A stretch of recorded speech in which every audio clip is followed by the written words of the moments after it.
Iran America યુદ્ધ વખર્યું છે અને તેની સીધી અસર શેર બજાર પર જોવા મળી। શેર બજાર કડડભૂસ થયું, જ્યાં સેન્સેક્સમાં 2300 પોઈન્ટનો મોટો કડાકો બોલી ગયો છે। નિફ્ટીમાં પણ 740 પોઈન્ટનો કડાકો બોલ્યો છે।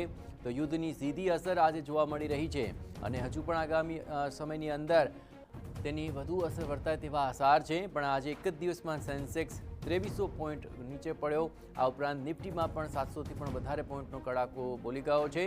નિફ્ટીમાં 740 પોઈન્ટનો કડાકો જોવા મળી રહ્યો છે। મોટાભાગના ઇન્ડેક્સ 3% જેટલા આખરે ડાઉન થયા છે। તો જયદેવસિંહ ચુડાસમા શેરબજાર નિષ્ણાત આપણી સાથે જોડાયા છે।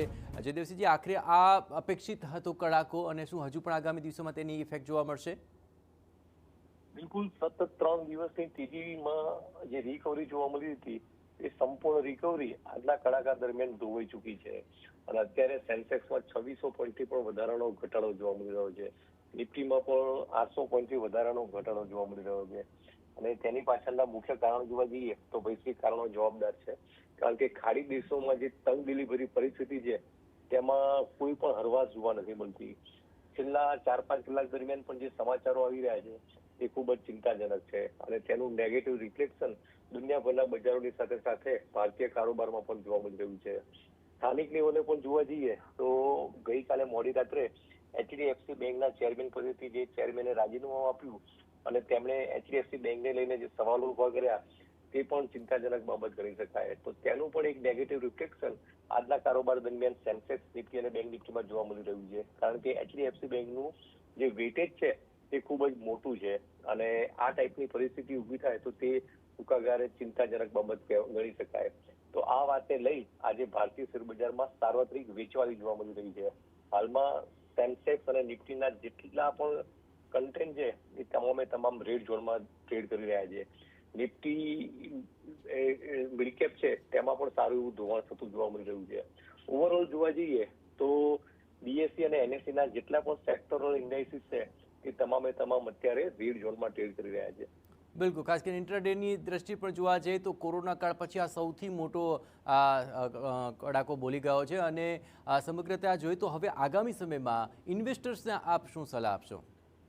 આપની વાત બિલકુલ સાચી છે। કોરોના કાળ પછીનો આ સૌથી મોટો ઘટાડો ગણી શકાય।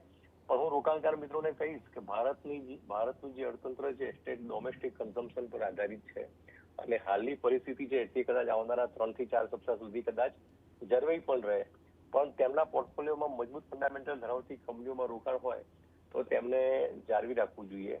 જે રોકાણકાર મિત્રોને મધ્યમથી લાંબા ગાળા માટે અનુકૂળતા હોય તો તેમણે ધીરે ધીરે સારી કંપનીઓમાં રોકાણ પણ કરતા રહેવું જોઈએ।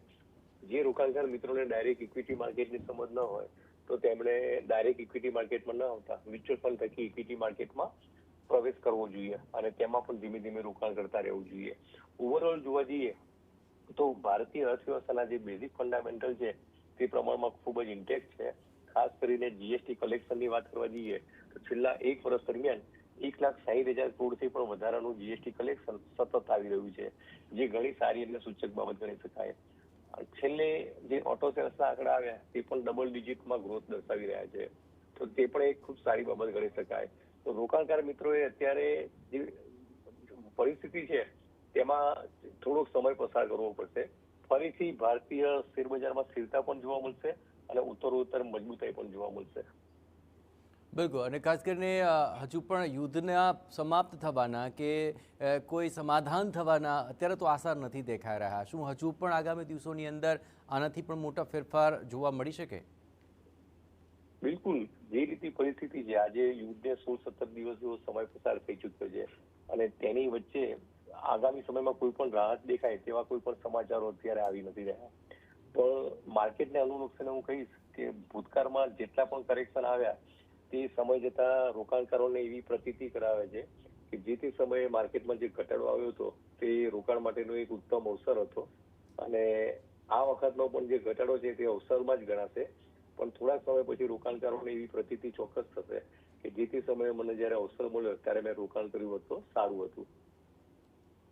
ઓકે, થેન્ક્સ અ લોટ જયદેવસિંહજી, આખી આ બાબતને વિસ્તારથી સમજાવવા બદલ. કારણ કે ઇન્વેસ્ટર્સ માટે આ ખૂબ જ મહત્વપૂર્ણ તબક્કો છે, કારણ કે કોરોના કાળમાં આ પ્રકારની એક કડાકાવાળી પરિસ્થિતિ જોવા મળી હતી, પરંતુ ત્યારે સમગ્ર વિશ્વભરની અંદર આ બાબતને લઈને એક સમાધાન હતું કે આખરે આ સમયગાળો જ્યારે પૂરો થશે ત્યારબાદ થશે કોઈ કાર્યવાહી અને માર્કેટ બૂસ્ટઅપ થશે. પરંતુ હાલ યુદ્ધને લઈને એવા કોઈ સંકેત નથી કે આખરે ક્યારે આ તમામ ઘટમાળ પૂરી થશે અને ક્યારે શેરબજારની અંદર એક સારો તમામ ફેવર છે તે જોવા મળશે. પરંતુ હાલ તો એક જ દિવસની અંદર સેન્સેક્સમાં 2600 પોઈન્ટથી વધારેનો કડાકો, નિફ્ટીમાં પણ 800 પોઈન્ટથી વધારેનો કડાકો બોલી ગયો.